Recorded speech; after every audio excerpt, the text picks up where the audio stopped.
akiwa ndani yako, mwenye uwezo akiwa ndani yako, jina lake likiwa ndani yako, hakika utakuwa ni mtu hatari. Bwana sana. Bwana atakuchunga njia zako zote, hakuna mshale utakaopita. Bwana sana. Haleluya.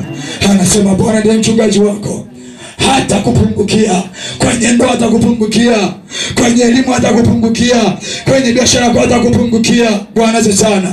Inuka leo, acha hizo tabia, mwambie Yesu, nahitaji uniponye, nahitaji uniinue, nahitaji unigange upya. Baba niinue. Bwana sana. Yawezekana dhambi imesababisha umepigwa, yawezekana uovu umesababisha umepigwa. Hebu mwambie Yesu asubuhi leo, Baba karibu ndani yangu, neno lako liwe ndani yangu. Nimepigwa kwa sababu neno halipo, nimepigwa kwa sababu nimeleta mazoea, nimepigwa kwa sababu ya kiburi, nimepigwa kwa sababu ya majivuno. Bwana sana.